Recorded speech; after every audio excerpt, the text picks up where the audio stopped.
हाय 94.3 माय एफ-एम-जी मी RJ Rasika आणि impact maker या सिरीजमध्ये आपण सगळ्या अशा स्पेशल व्यक्तींना भेटतोय ज्यांनी ऍक्च्युली आपल्या आयुष्यावर आपल्या लाईफमध्ये एक छान असा इम्पॅक्ट आणलेला आहे आणि त्याच इम्पॅक्ट थ्रू आपण खूप सगळे इन्स्पिरेशन घेत आहोत. सो आजची इम्पॅक्ट मेकरच्या या सिरीजमध्ये कुणाची स्टोरी आपण जाणून घेणार आहोत. So DCB biology yes doctor Mahesh Deshmukh sir आहेत आपल्या बरोबर. हॅलो सर, हाय, कसे आहात? हॅलो. बस मजेत. सर, सगळ्यात आधी तुमची एक जर्नी आणि एक छोटंसं इंट्रोडक्शन सगळ्यांना. मी डॉक्टर महेश देशमुख. खरं तर नावाच्या पुढे डॉक्टर लागेल की नाही याचं कधीही स्वप्न न बघितलेला व्यक्ती. अत्यंत सामान्य कुटुंबातून मी आलेलो होतो, परंतु आयुष्यामध्ये खूप चांगले लोक भेटत गेले आणि गोष्टी घडत गेल्या. मी माझं बेसिक एज्युकेशन खरं तर बायोटेक्नॉलॉजी मधून पूर्ण केलं आणि एका मोठ्या कंपनीच्या R&D मध्ये, रिसर्च अँड डेवलपमेंट मध्ये मी जॉईन झालेलो होतो. तो फिर मैंने PhD को रजिस्ट्रेशन किया.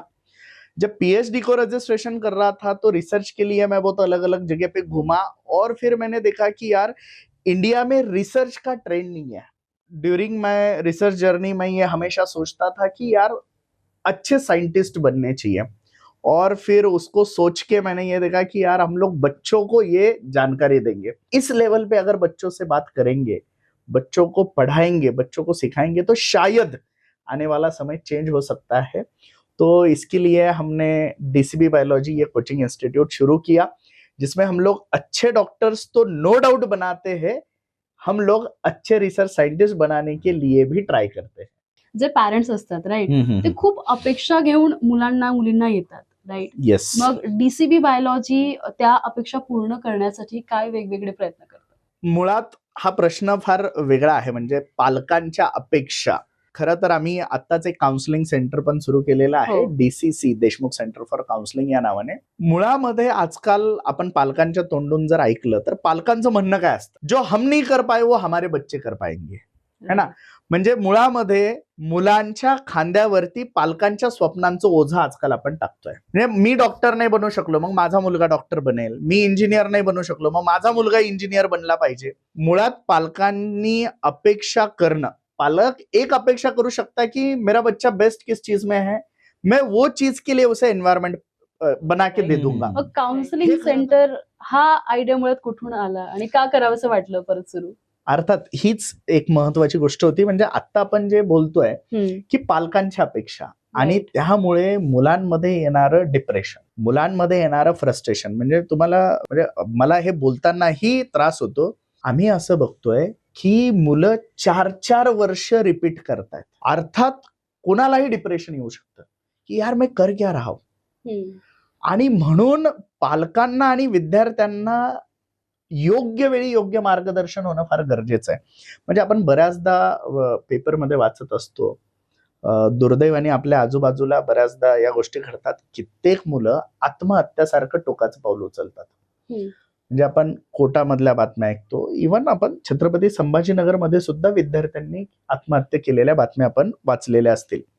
आणि असं नाहीये की त्यांची कौटुंबिक परिस्थिती फार नाजूक होती. अत्यंत चांगल्या कुटुंबातील मुलं अचानकपणे असे निर्णय घेतात. त्याचं कारण आहे ह्या सगळ्या एक्झाम्सचं मुलांवरती निर्माण होणारं अवास्तव प्रेशर. आणि म्हणून मग आम्ही काउन्सिलिंग सेंटर उभं केलंय. Thank you sir, thank you so much. Already तुम्ही इम्पॅक्ट जो आहे तुमचा सगळ्यावरती देत आहात आणि त्याच्यामधून जे आहे नक्कीच आम्ही कुठेतरी शिकतो. आणि युजली आता जे सगळेजण आपल्याला बघणार आहेत किंवा बघत आहेत त्यांच्यावर सुद्धा तुमचा या सगळ्या शब्दांचा डेफिनेटली इम्पॅक्ट जो आहे तो नक्कीच होणार आहे. So thank you once again. Thank you so much.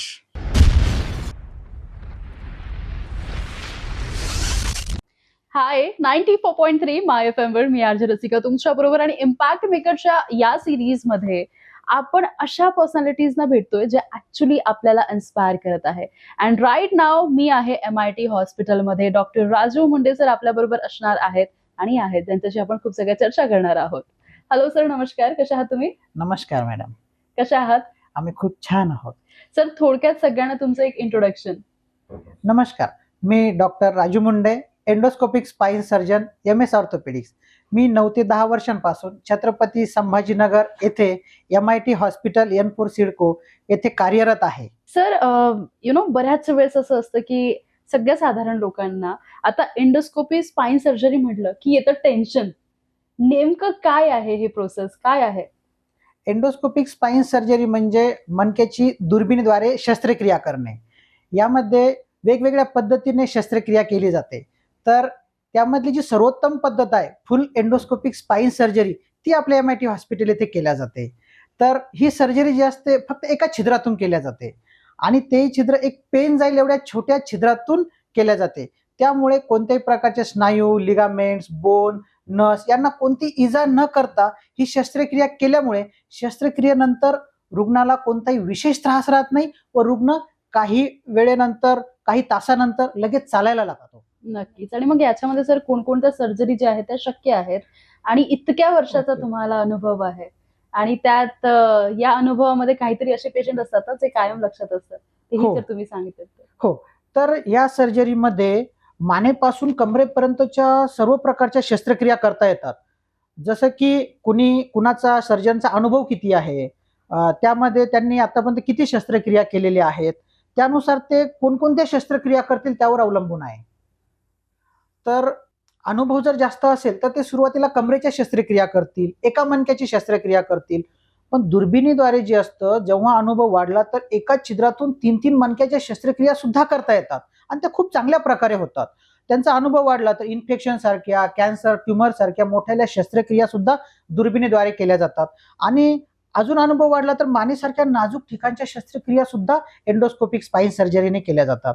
जसं मी सांगतो, मी तर दोन्ही सांगेल तुम्हाला, की मी ज्या ओपन सर्जरी केल्यात त्यामध्ये एवढा अनुभव होता की कॉम्प्लिकेटेड सर्जरीज, मेजर, सुप्रामेजर सर्जरीज ह्या खूप केल्या आणि मानेपासून कमरेपर्यंत एका रुग्णामधल्या जो डायबिटिक, हायपरटेन्सिव्ह, कार्डियाक या रुग्णामध्ये मानेच्या 2 नंबरच्या मणक्यापासून तर शेवटच्या कमरेपर्यंत सर्व मणक्यांच्या शस्त्रक्रिया करून रुग्ण ठीक आहे.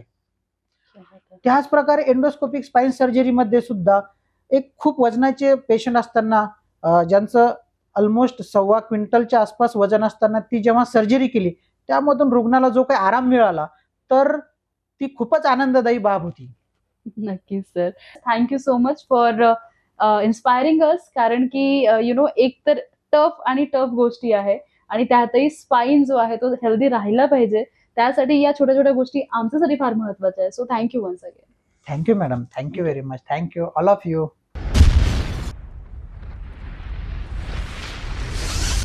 हाय, 94.3 माय एफएमची मी आरजे रसिका आणि इम्पॅक्ट मेकरच्या सिरीजमध्ये आपण आपल्या शहरातील म्हणजे छत्रपती संभाजीनगरमधील इम्पॅक्टफुल पर्सनॅलिटीजशी भेटतोय, त्यांच्याशी चर्चा करतो, त्यांची जर्नी जाणून घेतोय.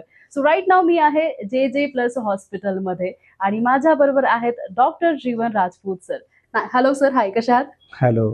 सर, सगळ्यात आधी तुमचं एक छोटंसं इंट्रोडक्शन सगळ्यांना. मी आपल्यातलाच डॉक्टर जीवन राजपूत.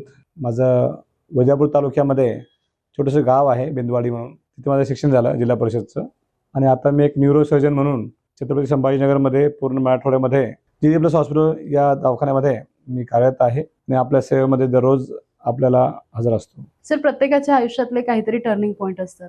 तुमच्या आयुष्यातला टर्निंग पॉईंट कोणता जेव्हा तुम्ही डॉक्टर झालात? ॲक्च्युली मला इंजिनिअरिंग व्हायचं होतं. ओके. मी 1 वर्ष इंजिनिअरिंग केले. मी I was a mechanical engineer, परंतु घरच्यांची इच्छा होती की मी डॉक्टर व्हावं. आणि कारण की डॉक्टर हे मरताना सुद्धा बरोबर राहतील आणि कोविडमध्ये आपण बघितलंच त्याचा फायदा झाला. राईट. त्यामुळे मी इंजिनिअरिंग सोडून मेडिकलमध्ये माझं करिअर स्विच झालं. नशिबाने करिअर सुद्धा MBBS पुण्यामध्ये, MS मुंबईमध्ये JJ मध्ये आणि MCH माझं केरळमध्ये झालं आणि सगळं ऑल इंडिया रँक 1 आला. त्यावेळेस सुद्धा आनंद वाटला आणि तोच मला वाटतं टर्निंग पॉईंट असा माझा. न्यूरो सर्जनच का चूज केलं सर? जेव्हा मला फॅकल्टी चूज करायची होती त्यावेळेस मराठवाड्यामध्ये असे न्यूरोसर्जन जे सर्व ऑपरेशन इथे होतील, किंबहुना तुम्हाला सांगायला आनंद वाटेल, जेव्हापासून आपण जे संभाजीनगरला मी आलो आहे, जे मुंबई आणि पुण्यामध्ये जाण्याची संख्या होती, ब्रेन ट्यूमर असेल किंवा न्यूरो संबंधित जे आजार असतील, जवळपास ते 90% थांबलेले आहे. त्यामुळे त्यासाठी त्याचा उद्देश होता की आपल्या लोकांसाठी सेवा द्यायची, हा उद्देश होता. आणि सर, इतक्या वर्षाचा तुमचा हा प्रवास आहे, ॲज अ न्यूरो सर्जन तुम्ही काम करत आहात. कधीतरी असं होतं ना की पेशंट येतो आणि आपण फार इमोशनली कनेक्ट होऊन जातो, कारण तिथे कुठेतरी एक सक्सेस स्टोरी तर असतेच, पण त्याचबरोबर इमोशन पण तेवढेच इन्व्हेस्ट असतात. तर अशी एखादी स्टोरी पेशंटची जी तुम्ही सगळ्यांना शेअर करा. नक्कीच माझ्या 15 वर्षामध्ये प्रत्येक महिन्याला किंबहुना दररोज एक काहीतरी इमोशनल अटॅचमेंट आमचं असतं. मी नशिबाने न्यूरोसर्जन असल्यामुळे पेशंट बऱ्याच वेळा 2-2, 3-3 महिने थांबतात आणि आमचं एक नातं तयार होतं. मी एकच विचारलं म्हणून सांगतो. एक पाटील नावाची महिला होती. 60 वर्ष तिचं वय होतं आणि ती बेडवर झोपली होती. ओके. मोठा ट्यूमर होता आणि कोणी त्याला हात लावत नव्हतं. जेव्हा मी ऑपरेशन केलं तेव्हा सर्वांचं म्हणणं होतं की ही आता गेलेली आहे. बेडवर होती. परंतु ऑपरेशन केल्यानंतर जेव्हा ती एकदम नॉर्मल झाली तेव्हा तिची भावना, ती नातेवाईकांची अटॅचमेंट आणि ती आज सुद्धा माझी खूप जवळची आहे. किंबहुना पहिल्या दवाखान्याचं ओपनिंग सुद्धा मी अशाच त्यांच्या हाताने केलं होतं. ओके. असे जे माझे हॅपनिंग पेशंट होते, काही ब्रेन डेड पेशंट होते, म्हणजे जगाव चांगले झाले.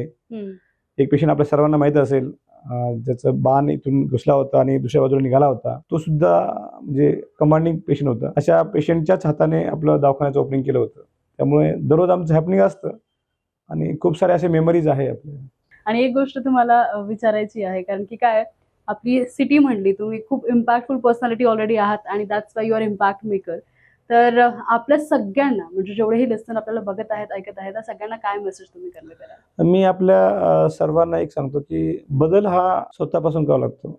म्हणजे आता परत हा बदल शब्द आला की तुम्ही म्हणणार बदल हवा, चेहरा नवा, हा तुम्ही बघितलं होतं. परंतु केव्हा न केव्हा आपल्याला म्हणजे करावं लागेल. तर आज सकाळचीच गोष्ट आहे. मी जिम सकाळी 5:30ला जात असतो आणि तिथे जिमला जाताना वॉचमॅन जर बसलेला नसेल तर मी तिथे आज सेल्फी काढला, माझा फोटो पण आहे ऍक्च्युली मोबाईलमध्ये, की त्यामध्ये तो त्या खुर्चीवर कुत्रा बसलेला आहे. कुत्रा का बसलाय? कारण की ज्या ठिकाणी वॉचमॅननी बसायला पाहिजे योग्य वेळी तो तिथे बसलेला नाहीये, म्हणून तिथे तो कुत्रा बसलाय. मग त्यामुळे आपण जर योग्य काम जेव्हा आपलं कळतंय की ह्या शहरासाठी योग्य काम हे आहे, जिथे कचरा नाही करायला पाहिजे, गाडीचं स्पीड बरोबर कंट्रोलमध्ये ठेवायला पाहिजे, किंवा एखादा राजकारणी बरोबर काम करत नाहीये, किंवा म्हणजे जो काही अयोग्य घडतंय त्या ठिकाणी आपण पुढे होऊन तिथे बसायला पाहिजे त्या खुर्चीवर. अन्यथा दुसरा कोणतरी बसून जाईल आणि मग तो आपल्यावर राज्य करेल. आजचीच गोष्ट आहे. छान असं एक्झाम्पल्स आहेत तुम्ही सगळ्यांना सांगितलेलं आहे.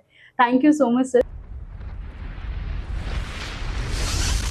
हाय, 94.3 माय एफएमची मी आरजे रसिका आणि इम्पॅक्ट मेकरच्या या सिरीजमध्ये आपल्या शहरातील काही अशा सेलिब्रिटीजना आपण भेटतो ज्यांनी ऍक्च्युली आपल्या लाईफमध्ये इम्पॅक्ट केलेला आहे आणि त्या इम्पॅक्ट थ्रू ते आपल्याला इन्स्पायर करत आहे डे टू डे लाईफमध्ये.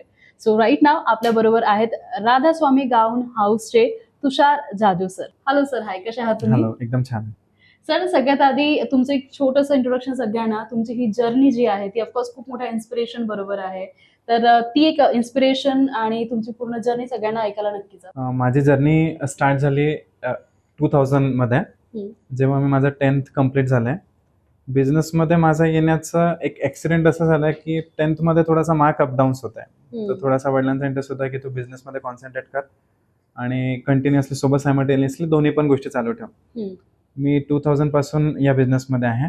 आज गेली 25 वर्षापासून कन्सिस्टंट आहे. खूप गोष्टी मला बिझनेसने शिकवलेल्या आहे. खूप गोष्टी मी माझ्या वडिलांकडून मेन बिझनेस पॉईंट ऑफ शिकलेलं आहे. माझ्या इन्स्पिरेशन मुवमेंटमध्ये ना, माझे सगळ्यात मोठा इन्स्पिरेशन पॉईंट माझे वडील आहेत. आपण बिझनेसमध्ये चढ उतार आणि सगळ्या गोष्टी बघतो, राईट? तर एक बेंचमार्क मुवमेंट असतो जिथे तुम्हाला एक आनंद मिळतो की थोडासा सॅटिस्फॅक्शन हमारे पास होता है, राईट? तर तुमच्या आयुष्यातला तो बेंचमार्क मुवमेंट नेमका कोणता? बेंचमार्क मुवमेंटमध्ये ना, मेन जेव्हा मी नवीन बिझनेसमध्ये उतरलो होतो आणि कस्टमर होता, मला ह्या बिझनेसमधनं इतकं काही माहीत नव्हतं 10th मध्ये जेव्हा मी एंट्री घेतली 10th झाल्यानंतर माझं. तर त्या मुवमेंटमध्ये मी एक कस्टमर हँडल करत होतो. कस्टमर माझ्यापेक्षा एजने खूप जास्त होते, म्हणजे नियर अबाउट ते 60+ एजमध्ये होते. त्यांना मी प्रोडक्ट दाखवले, आमच्या शॉपमधली पूर्ण व्हॅरायटी दाखवली. ते इतके हॅपी झालेत. त्या दिवशीची मुवमेंट मला अजूनही लक्षात येते. तुमच्या बिझनेससाठी 3 अशा गोष्टी जे तुम्ही डेली बेसिसवर फॉलो करता आणि सगळ्यांना सांगणार? मेन फॉलोमध्ये काय असतं की आमच्या याच्यात आता नाईटवेअर जरी फील्ड असली, फक्त नाईटीचं जरी प्रोडक्ट असलं, तर आमच्या याच्यात खूप अपडेशन्स आलेले आहेत. रेग्युलर प्रॉपर तुमचं डिस्प्ले केल्यानंतर कस्टमर आल्यानंतर त्याला ते फील कम्फर्टेबल झालं पाहिजे. तुमचे प्रोडक्ट्सचे फोटोज वगैरे आल्यानंतर आम्ही क्लिनिंगवर खूप कॉन्सन्ट्रेट करतो. आलेल्या कस्टमरला एक प्रॉपरली विचारण्यासाठी आम्ही कंटिन्युअसली आमच्या सेल्समनला तोच टार्गेट देतो की बाबा हे प्रॉपर असं विचारायचं आहे. त्या गोष्टी कंटिन्युअस प्रॉपर मेंटेन केल्यानंतर आम्ही जेव्हा रेग्युलर कस्टमर मेंटेन करतो तर तो आमच्या रुटीनमध्ये या तिन्ही गोष्टी सगळ्यात मेन आहे, की डिस्प्ले, कस्टमर सर्व्हिससाठी तो त्याला ॲटमॉस्फिअर प्रॉपर मेंटेन झाला पाहिजे आणि त्याच्यासाठीचं त्याला फिलिंग कम्फर्टेबल, त्या गोष्टी मेंटेन करतो आम्ही प्रॉपर. डेफिनेटली. आणि सर तुमच्या प्रोडक्टने कस्टमरच्या आयुष्यात काय असा नेमका इम्पॅक्ट केलेला आहे जे एकंदरीत तुम्हाला वाटतं? हे बघा, आम्ही ना एक खूप आहा मोमेंटवर आहोत. आमचा नाईटवेअर प्रोडक्ट जो आहे ना, फ्रँकली स्पीकिंग, तुम्ही जेव्हा 1 लाखाची साडी वेअर करतायत किंवा 50,000चा ड्रेस वेअर करतायत, खूप चांगले चांगले प्रोग्राम अटेंड करतायत, तो प्रोग्राम अटेंड केल्यानंतर जेव्हा तुम्ही घरी आल्यानंतर आमचा गाऊन जेव्हा वेअर करतायत, तर तुमच्या त्या मोमेंट नंतर आमचा गाऊन कितीचा पण असो, 500चा असो, 1000चा असो, तुम्ही जेव्हा गाऊन जेव्हा वापरता किंवा गाऊन जेव्हा घालता साडी चेंज करून, तर ती जी मुवमेंट आहे ना, ती जी मोमेंट आता खूप कम्फर्टेबल वाटतं. तर ती जी मुवमेंट आहे ना, त्या मुवमेंटवर आम्ही कस्टमरच्या कम्फर्ट लेवलवर खूप मोठा इम्पॅक्ट केलेला आहे. Thank you sir, thank you so much. कारण ॲज आय स्टील रिमेंबर, मी जेव्हापासून मायफेममध्ये आहे, तुम्ही नेहमीच मायफेमचा पार्ट राहिलेले आहेत आणि वेगवेगळ्या गोष्टी थ्रू, मग ते कॉन्टेस्ट असू देत किंवा मग अवॉर्ड सेरेमनी असू देत, आणि नाव इम्पॅक्ट, कारण तुम्ही आमच्या आयुष्यात कुठे ना कुठे एक मोठा इम्पॅक्ट करत आलेले आहात. So thank you once again. Hi, 94.3 my FM से मैं RJ Rasika. So impact maker के इस सीरीज में हम उन हस्तियों से मिल रहे हैं जिन्होंने एक्चुअल में हम सभी पर जो है इम्पैक्ट किया है. भाग्य परिवर्तन, ये नाम ना सिर्फ छत्रपति संभाजीनगर को नहीं यार, तो इनफैक्ट पूरे महाराष्ट्र को, इनफैक्ट सभी को पता है. यस, सही गेस किया. राइट नाउ मेरे साथ है आचार्य सुनील कुमार जी. हेलो सर, हाय, कैसे आप? बिल्कुल perfect, thank you so much. Sir, शुरुआत करते हैं इस जर्नी की आपके इंट्रोडक्शन के साथ. तो प्लीज सभी को आपके बारे में, आपके जर्नी के बारे में प्लीज कुछ बताइए ना. मैं आचार्य सुनील कुमार. यात्रा शुरू की अपने दादाजी की उंगली पकड़ करके. मेरे दादाजी ज्योतिष और वास्तु के प्रकांड विद्वान. जब उनको कोई बाहर से, दूसरे प्रदेशों से 2-2 दिन ट्रेन में यात्राएं करके जब लोग मिलने के लिए आते थे और उनकी जो परेशानियां होती थी और वो परेशानियां जब उनकी समाधान में बदल जाती थी, तो ये देखकर मेरी आंखों में चमक आती थी. तो बस मैंने निर्धारित कर लिया कि मुझे ये ही करना है. मुझे लोगों के चेहरे पर मुस्कान लानी है. सवाल आपसे जानना चाहती हूँ कि एस्ट्रोलॉजी ही क्यों चूज की? क्योंकि बहुत सारी चीजें हैं, लेकिन जब बात आती है एस्ट्रोलॉजी की, वहां पे ऑफ कोर्स बहुत सारा एक्सपीरियंस लगता है, लेकिन आपने एस्ट्रोलॉजी ही क्यों चूज की? ज्योतिषम नेत्र मुच्यते. हमारे जो शास्त्र हैं, इसमें ज्योतिष के बारे में कहा गया कि जैसे हमारे शरीर में हमारे नेत्रों का जो महत्व है, एक बार को अगर दुर्भाग्यवश किसी का एक हाथ नहीं है, तो वो दूसरे हाथ से काम चला सकता है. पैर नहीं है तो भी जिंदगी की खूबसूरती को देख सकता है, लेकिन अगर उसके पास आंखें नहीं है तो वो जिंदगी की खूबसूरती तो छोड़ो, वो खुद को भी नहीं देख सकता. तो ज्योतिषम नेत्र मुच्यते. ज्योतिष का हमारे शास्त्रों में नेत्रों की तरह प्रभाव है. एक और सवाल मैं आपसे ये जानना चाहती हूँ कि मेहनत तो सभी करते हैं, राइट? बट कई बार होता है ना कि सक्सेसफुल बहुत कम ही लोग हो पाते हैं. तो क्या इस सिनेरियो में एस्ट्रोलॉजी कितना इम्पोर्टेंट है और क्या इम्पोर्टेंट रोल प्ले करती है? देखिए, आपने बहुत सही कहा, मेहनत तो सभी करते हैं. आप भी कर रहे हैं, मैं भी कर रहा हूं, पूरी दुनिया मेहनत कर रही है और मेहनती मजदूर भी बहुत मेहनत कर रहा है, लेकिन कामयाबी, सफलता सभी को नहीं मिलती. यहीं पर तो भाग्य काम आता है. इसी को तो हम भाग्य की विधा बोलते हैं. अगर मान लीजिए कहीं पर 100 लोगों की नियुक्ति होने वाली है किसी परीक्षा में और वहां पर 1 लाख आदमी परीक्षा देने के लिए आया हुआ है, तो हम ऐसा तो मान सकते हैं ना कि इस 1 लाख व्यक्ति में 1000 इंसान, 1000 आदमी जो है वो वास्तविकता में योग्य है, यानी कि वो उस पद की प्राप्ति कर सकता है. फिर वो 1000 योग्य हैं तो 100 लोगों की नियुक्ति वहां पर किस आधार पर हो रही है? उसी को भाग्य बोलते हैं. कड़ी मेहनत करना ये बहुत जरूरी है, लेकिन दिशाहीन मेहनत करना ये बिल्कुल अच्छी बात नहीं है. आप भाग्य से अपनी दिशा निर्धारित करो, फिर मेहनत करो. जिंदगी आप जैसी चाहेंगे वैसी बना सकते हैं. डेफिनेटली सर, ये सारी बातें डेफिनेटली हमें इंस्पायर कर रही है. लेकिन एक और सवाल मैं आपसे ये जानना चाहती हूँ कि कई बार होता है ना, सभी की लाइफ में एक ऐसा मोमेंट होता है जहाँ पे हम बहुत ज्यादा डल फील करते हैं और ऐसा लगता है कि अब सब खत्म है, लेकिन वहीं से हम जो है कम बैक करते हैं. तो आपके जिंदगी का वो सेटबैक मोमेंट अगर आप हमारे साथ शेयर कर पाए तो. मैं आपको बड़ी गजब की बात बताऊं कि मुझे बचपन में संस्कृत जो भाषा है, संस्कृत भाषा मुझे बहुत क्लिष्ट लगती थी और मुझे लगता था कि ये इतनी टफ भाषा है कि मैं इसको कैसे पढ़ूंगा, मैं भागता था और मुझे वास्तविकता में कभी लगता नहीं था कि मुझे संस्कृत शास्त्र के अंदर क्या इतनी बड़ी उपलब्धि मुझे मिल पाएगी। तो जब मैं वो पढ़ने बैठता था और मुझे जब उन कक्षाओं के अंदर जाकर के पढ़ने का अवसर मिलता था, तो वहां से मेरे जीवन के अंदर मुझे एक ऐसा लगता था कि नहीं यार, ये तो मेरे बस की बात नहीं है, जी। शायद मैं ये सब नहीं कर पाऊंगा। Thank you sir, thank you so much. बहुत अच्छा लगा आपसे मिलकर, बातें कर एंड आई एम श्योर ये जो जर्नी है सभी पे इम्पैक्ट करने वाली है। बहुत बहुत Thank you धन्यवाद। once again. Thank you so much. आपका भी बहुत बहुत शुक्रिया। Thank you so much.